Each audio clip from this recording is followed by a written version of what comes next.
Hi everybody, Matt Lawton here, and this is the Astrological Winds channel, and I'm going to take a look at the astrological weather report for the week of December 19th through 25th, holiday week and holiday season upon us.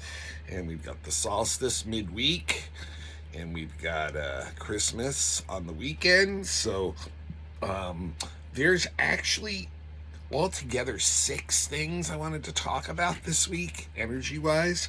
The main thing is we have a new moon in Capricorn at 2 degrees on Friday, and that's going to be squaring Jupiter, so I'll talk a lot about that today. And then there's a couple other things that I think are pretty important. Jupiter is going back into Aries, where it was 5 months earlier this year, so that's a pretty big shift. And then Mars retrograde is doing an interesting journey this week, early in the week, with Venus and with Chiron and Venus. So anyway, the Astrological Winds channel is a free service, so please pass it on. That's the best way to help me out and get the word around. And remember now, if you are not familiar with astrology at all and don't know the terms, please don't get lost in listening to what the astrological terms are. You want to hear what I'm saying in between, the interpretations in between. Don't get your mind hooked on something and then end up missing the whole point. I do mention that stuff because most of the people who listen to the blog do know some stuff about astrology and are curious about why I'm saying what I'm saying. So please, that's the most important thing. And like I said, the other thing is it is a free service on YouTube or podcast every week. So please pass the link on for me as soon as we're done. Let me get into this, and I'll go through some other information later on. So the first thing, like I said, 6 things I want to talk about this week, and 3 of them bigger, 3 of them a little bit smaller. But as the week goes along, each day almost has something going on, except for actually Christmas Day on Sunday itself. So it starts today on Monday the 19th. Mars retrograde, is going backwards still, and it's going to hit Chiron again a second time with a sextile on the very same day that Venus is squaring Chiron. So that's very, very, very interesting. To me, it would seem like old issues in relationships may come up again, and we may find that there's an opportunity to to change and be innovative and approach them in a new way, the issues that come up, and find new ways to actually change them, where we can break through instead of allowing them to continue to fester like a wound inside that's never really resolved. So this can help us find some solutions, innovative type solutions that can bring resolution. The thing is, Mars is still retrograde. So what I'm thinking is we may see what a lot of these opportunities are. And we may, with the Venus squaring the Chiron, we may start to approach how we could do this with others that we may be having these issues with, because I really do think it's going to play mainly through relationships. But we may it's just kind of like the beginning of the negotiation, so we may not get the immediate result because of Mars retrograde. But I think it'll show us ways we can start working and moving forward and moving from on that. Now, a lot of this energy, it's Mars and Venus, right? So a lot of this energy is going to have to do with sex, romance, love relationships, money, how money ties into those relationships, and even our own creativity.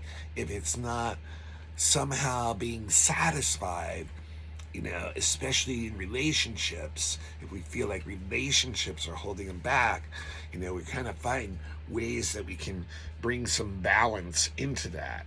But like I said, what I think is going to happen is we're going to see some of those ways and maybe even start to take some actions, but it's like kind of the beginning.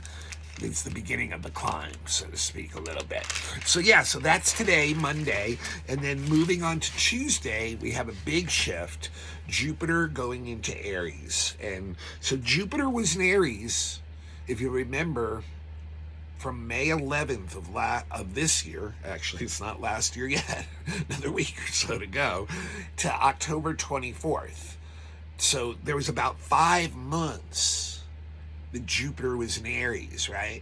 And remember, Jupiter is one of the 2 social planets. So we really get to see when Jupiter's moving through a sign or being aspected by another planet, we really get to see manifestations of that energy in the social, in society, in social areas, in social arenas. And if you'll remember, my example of this, of Jupiter in Aries during that time period of mid-May to mid-October, was when the war in Ukraine and Russia kind of really blew up and conflagrated and really got into a true war. It wasn't some quick action. It wasn't, it's obvious it'd be, and very interesting too. You got, the both sides, the leaders of those 2 countries and their allies who are backing them up, acting very much like Jupiter and Aries, like self-righteous about their own values, about what they believe in, and so subjective about that unable to live up to like obligations or duties and ways of doing things like that would otherwise, so just kind of pushing this dominant energy of like and so like that's really a good way to see what happened when we had those 5 months in society, what kind of energy Jupiter and Aries can bring, because it is very individualistic, it's very self-righteous, it's very self-driven, and it's mainly over the values that it has. And it and it will, and it's interesting too, because the good thing about that, and think about this in our personal lives too, is we can be a leader. We can show people, there's, if I take action, like we can change things. We can bring things to a new horizon. We can break through old limits. We can, express ourselves beyond, on a personal level. Jupiter in Aries is really trying to help each one of us individually find out more of who we are by breaking through different things that have stopped us before, the rules of society, the rules of family, whatever, our commitments. But that's the problem too with Jupiter in Aries, is we will break obligations.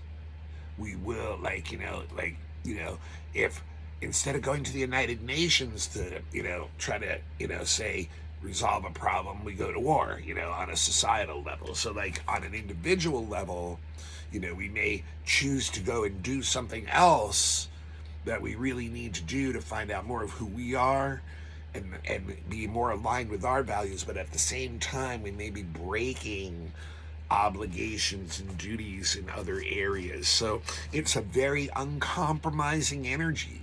It's very individualistic.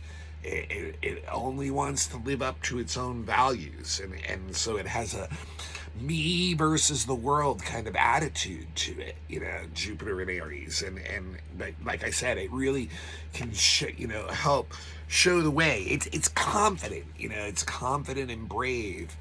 But what it's also feeling underneath that is unfulfillment on an individualistic level. So you can see how, like a leader who might be feeling that could drag, a whole society, country, world into, this new place that, where he's trying to find fulfillment, that society, that culture. But that all comes down to us too. So Jupiter will go into Aries on the 21st, and it will remain in Aries until May 15th. So we've got 5 more months, just like we had in the, this past year, which is just about over. I keep saying that. But we'll have 5 more months now of Jupiter in Aries before it moves on to Taurus to work with that. Okay, then on Wednesday, it's the beginning of winter in the northern latitudes and summer in the southern latitudes, with Capricorn, the sun going into Capricorn, joining Mercury and Venus already both in Capricorn.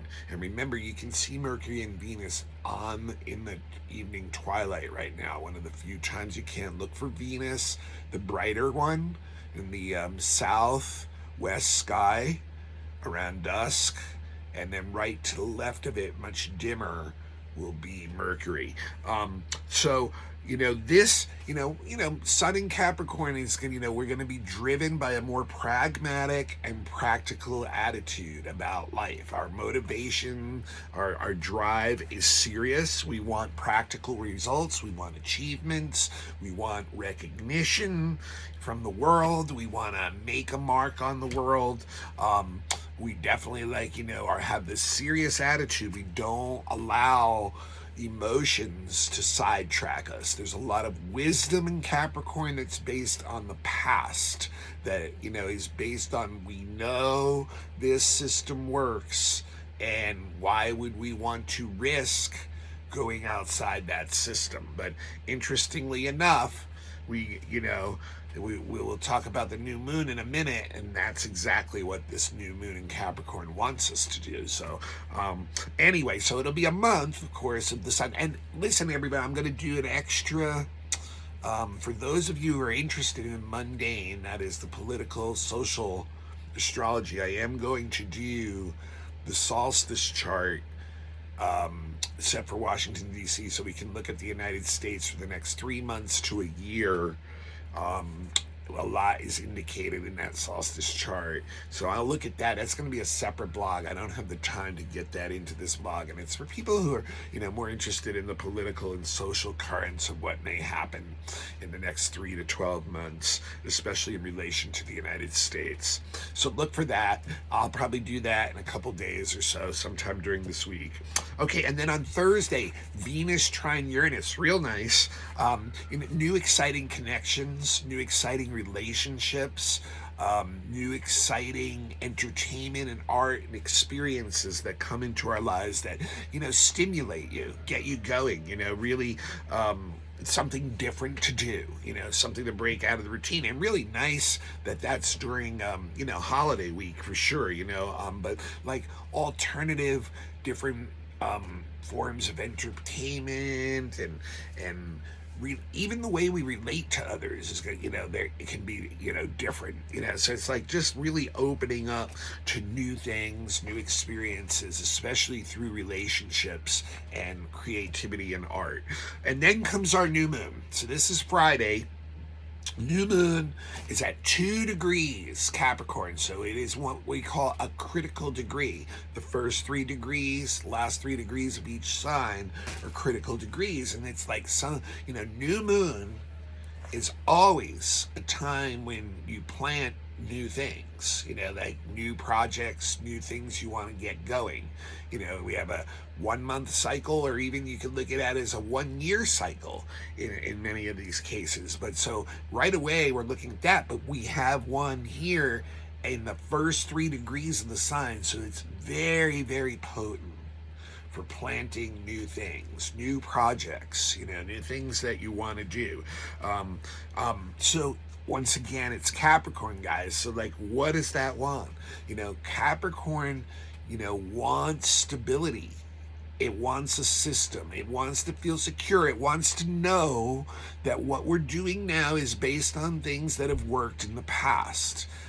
It's got a conservative attitude, therefore. It's okay with just enough. And it can inhibit, therefore, itself. It can restrict itself into what it knows works well. Very good at creating structure, at knowing where each part or person fits in best to keep that structure strong. So, this new moon is telling us, this is a great time to build something solid, physical, practical, real world stuff. You know, Moon in Capricorn is the most unemotional sign too, in the sense that it can it's very conservative with showing its emotions to others, and gets most of its emotional satisfaction from within ourselves.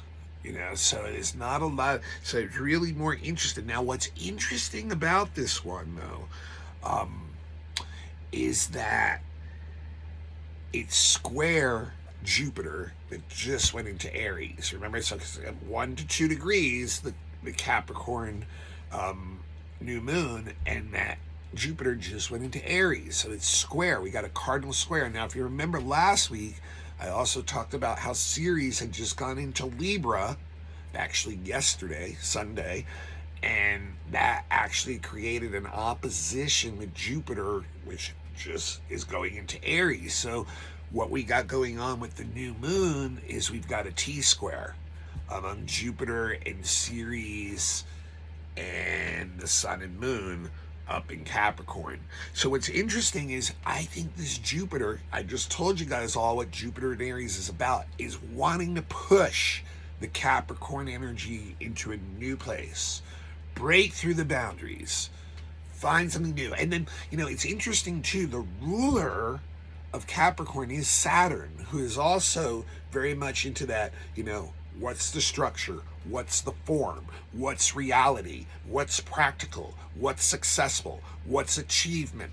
What is real world practical things that I'm seeing happening? But it's in Aquarius, which is the other sign it rules, in its higher octave, where it recognizes that the system does need change in order to keep functioning properly, to function best. If it gets bogged down too much in the past, then things start falling apart. Take a look around us in society, right? Pluto going through Capricorn the last 20 years, showing us that where the weaknesses are. So this Saturn is aware of that now, still in the square to Uranus too, that it's been in for 2 years at 6 degrees and separating now, but the higher octave, once again, Aquarian energy that Uranus brings in. It wants all this energy, what I'm saying, of Jupiter in Aries and the ruler of the new moon, Saturn in Aquarius, squaring Uranus still, and even Ceres going into Libra now, are all trying to say to the Capricorn moon and sun, the new moon, something new needs to come into the system. Let's expand this. Let's be a little braver. Let's take on some risk. Let's bring something new in. Let's connect with others more about how we do resources, things like that. So this is definitely like a situation where I think this energy is trying to shake up some of that stuff and allow new energy in. Interesting enough too, the open end of the T-square is Cancer. So coming back to feeling, wanting to take care of others and really trying to connect more with the emotional side of caring. And so very interesting energy playing in this new moon. Oh yeah, also very interesting too. Saturn is on the Mercury-Neptune midpoint. And what is that saying? It's saying that we have to overcome our own negative thoughts and attitudes. Pessimistic attitude, inhibited attitude, fearful attitude, our own wrong ideas even, based on ideals that are not right, our own oversensitivities to certain things in order to push forward.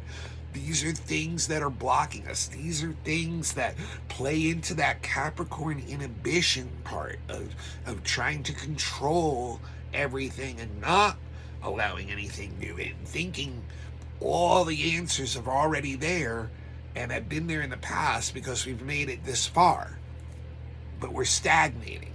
So this is an opportunity to bring in new energy, really and that series in Libra is like, yeah, like let's cooperate with others. We don't have to just go into this Jupiter and Aries zone and, you know, be like pushing ahead to the point where we're, you know, causing all this destruction around us and breaking our obligations. We can find ways together to cooperate and overcome some of these restrictions and limitations and break through them together, you know.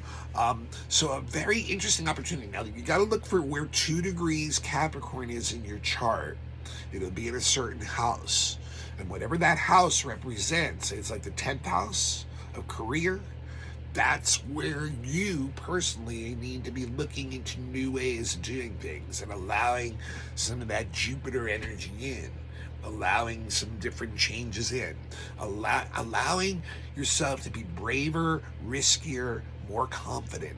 That, you know, like Capricorn is really based on the past, you know, and Aries is based more like on, like, you know, it is based on the past, but it's also interested in what's going on now and what can be in the future. So there's like, you know, this push going on, you know, and definitely, you know, Aquarius is looking to the future and Uranus is looking to the future too, you know.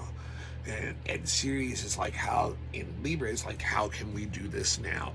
It's a very interesting energy to play with here on this new moon, you know. And like I said, at a critical degree, I've been saying to you guys now for a little while, really potent time to start new things that will last a long time.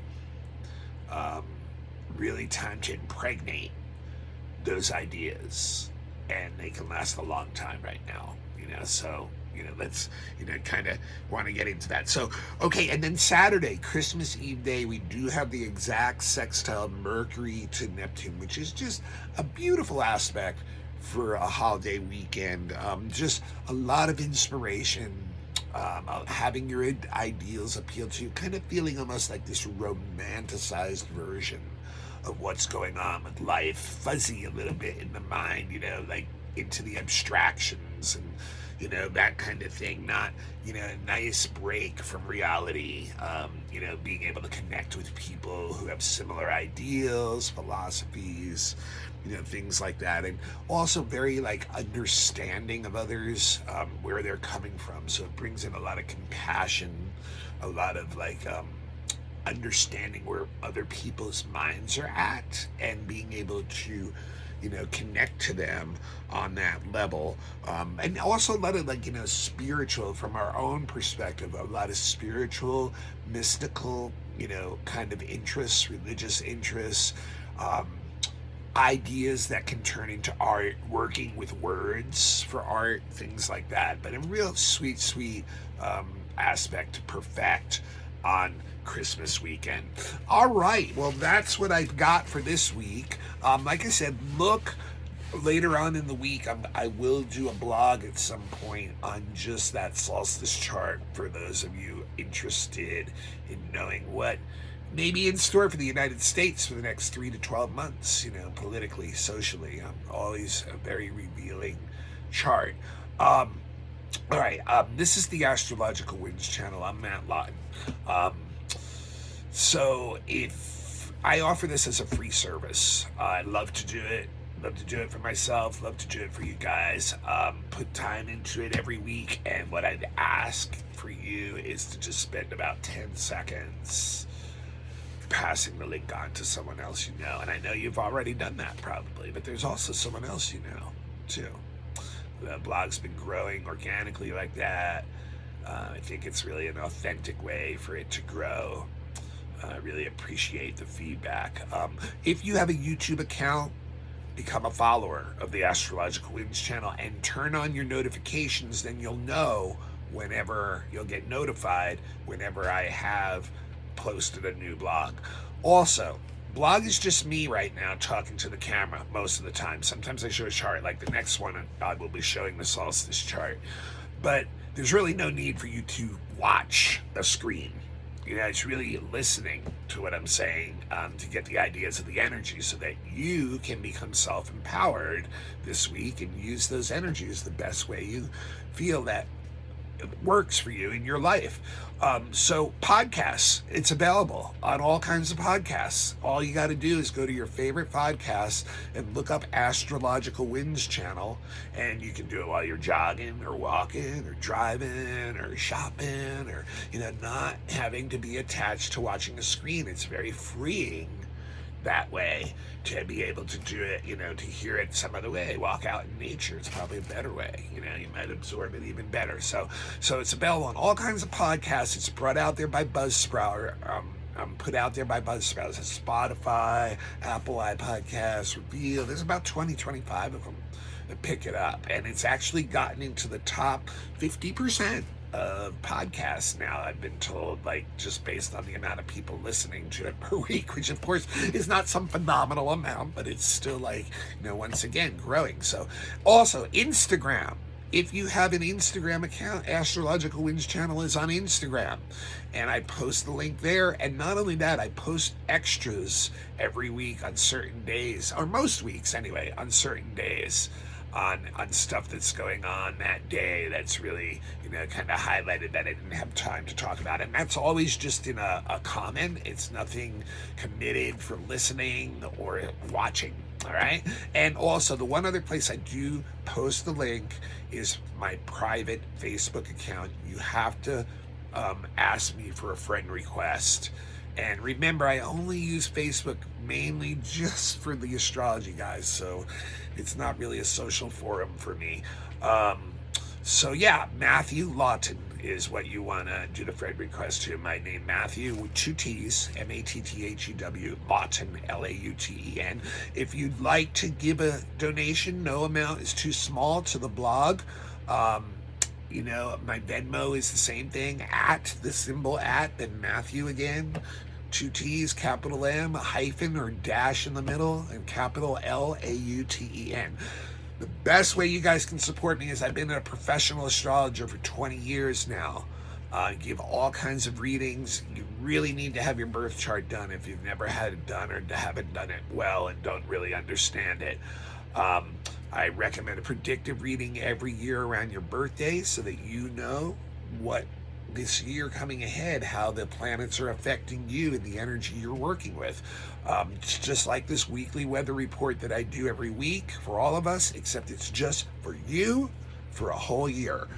Give yourself a birthday present, do it. And, and speaking of presents, if you're looking for a gift and you know someone who's open to it, also will give readings as a gift, and anyone who wants to do that, I will do that on my lowest tier of pricing for just the holiday season. So if you contact me between now and January 1st and we set up thing, I will give you the price on my lowest tier for any kind of reading.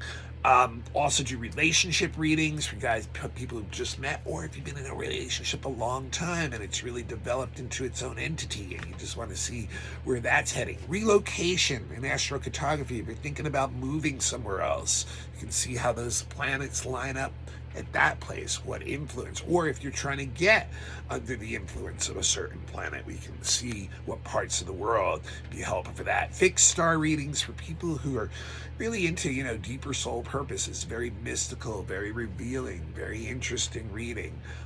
Highly recommended if you've had your birth chart and other stuff done. Horary charts, if you have some burning emotional question that you can't seem to get an answer or are indecisive about, we can look at a chart. We might be able to find you an answer in there. And then we have also elections, which I highly recommend if you're doing anything important, like starting a business, buying land, buying a new home, getting married, all those things. Like, we can find the best day, best time in that day to have a positive result. Also available, beginners classes, $25 a class, or $20 if you're a student. First 5 are available on Dropbox. If you want all 5 at once, take $100 even for the first 5. They are on the zodiac signs and the elements, stuff like that, very basic stuff. Also, I'm available for lectures. classes, question and answer, open question and answer sessions, or any kind of entertainment, mini readings at your event. Just all this stuff. Best way to get me is to contact me through my email, and that is matthtue823 One more time, matthtue823 All right. Happy solstice, everybody. Merry Christmas to those of you who celebrate Christmas. Let's work with this new moon and bring some new stuff into our life just as the year is turning over. Very, very potent time. So let's do that. And I will see you all next week. We'll have the last week of December. Yeah, that's all. We'll see what's going on. We don't have any new or full moon, and the month hasn't turned over yet either. So, and like I said, look for that solstice chart. That'll have a lot to do with next year. And then actually, I may end up doing a yearly forecast too next week after the weekly, or maybe even as part of the weekly, depending on how much is in it. So look for that too. I always do a yearly one just as the year turns too, to look at the biggest transits of the year, usually just 2 or 3 of the biggest transits of the year, like the Saturn Uranus has been the last couple years. All right, I will see y'all then. Happy holidays. Appreciate you all. Thank you.